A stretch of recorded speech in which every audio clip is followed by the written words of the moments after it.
मुलायम सिंह यादव के ऊपर आय से अधिक संपत्ति का मुकदमा हुआ। मुलायम सिंह यादव जेल क्यों नहीं गए? पहला सवाल। दूसरा सवाल, तुम्हारे हुकूमत में गायत्री प्रजापति कौन था?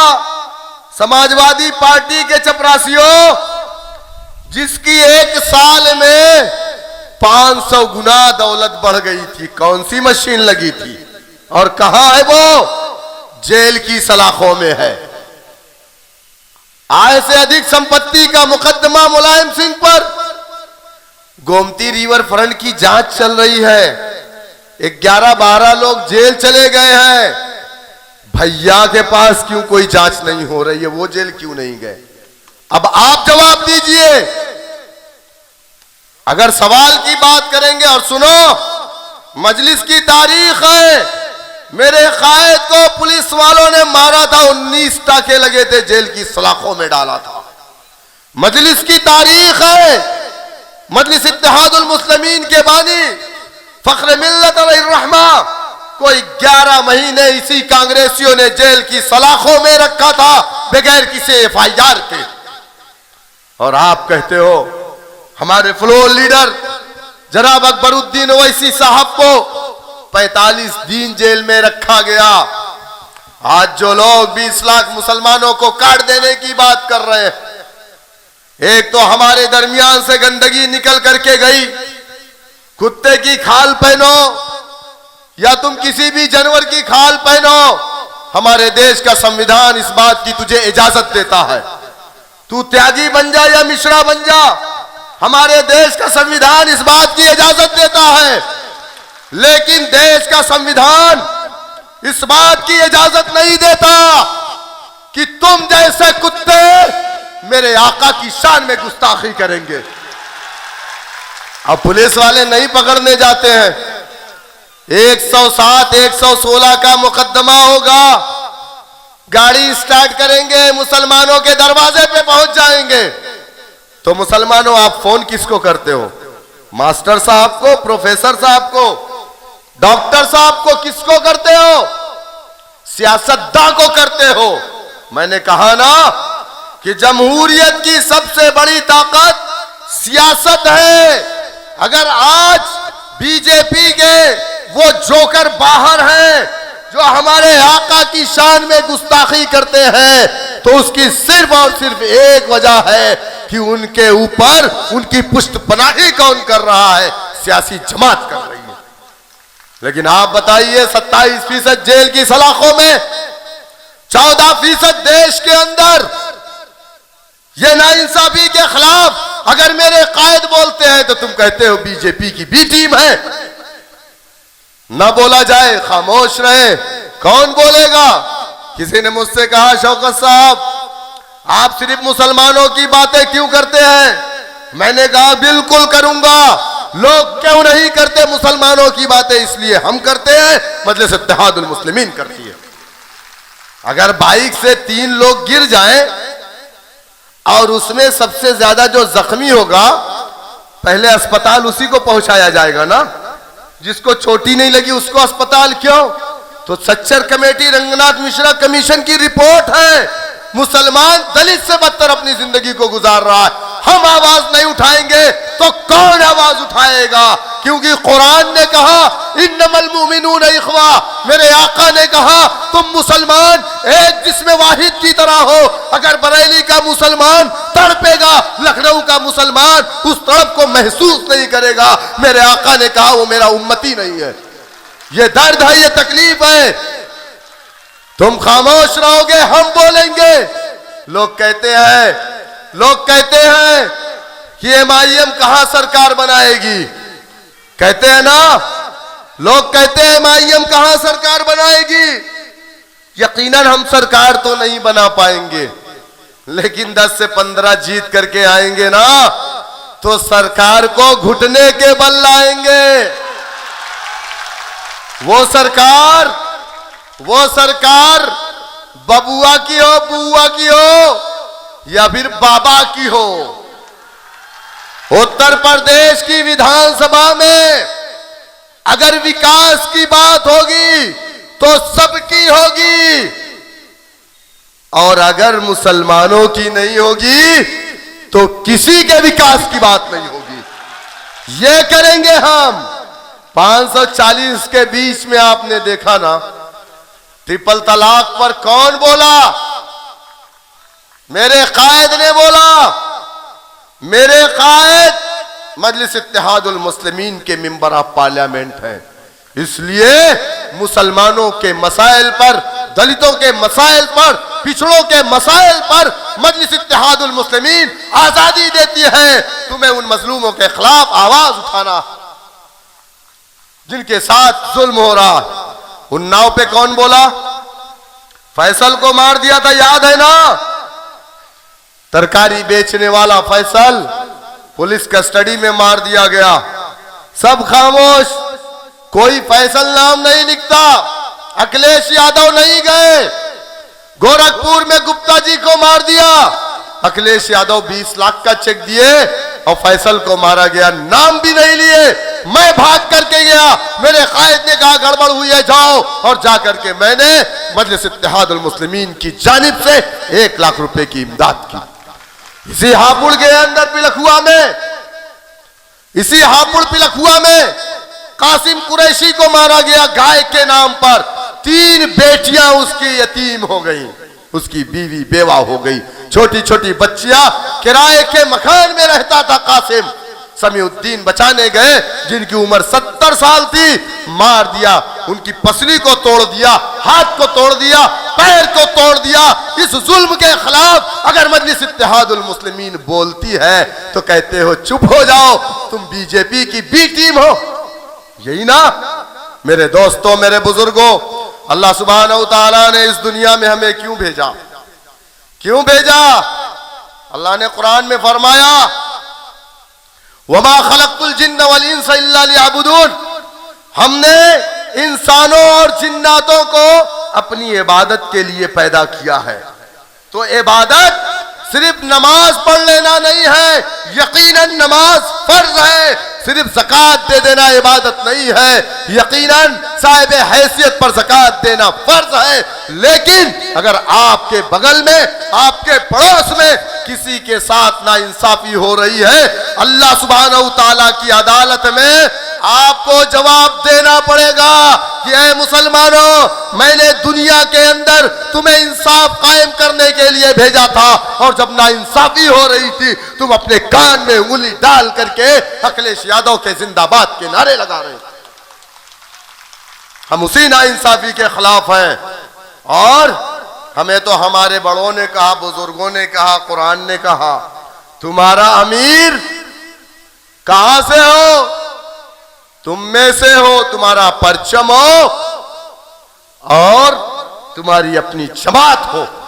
और हमारा देश का जो संविधान है हमें इस बात की इजाजत देता है, मुसलमानों उठो और इन तमाम नाम नहाद सेकुलर पार्टियों की गुलामी को छोड़िए। जीत हार का फैसला अल्लाह सुब्हानहू तआला करता है। अल्लाह फरमाता है, मैं जिसको चाहूंगा मुल्क की हुक्मरानी दूंगा। अल्लाह ने नमरूद, फिरौन, शद्दाद को दुनिया के अंदर बादशाहत दी। यूसुफ अलैहिस्सलाम को कुएं से निकाल करके अल्लाह ने मिस्र का बादशाह बनाया। मेरे दोस्तों, मेरे बुजुर्गों, जमहूरियत में आपका अपना झंडा, अपना डंडा, अपना लीडर नहीं तो आपकी कोई आवाज नहीं। दलितों ने अपना डंडा, अपना झंडा बनाया, यादव ने अपना डंडा, अपना झंडा बनाया। आज सरकारी नौकरी में, थाने में, बदन पे अच्छी वर्दी इनके है। सरकार हम आप कहाँ है?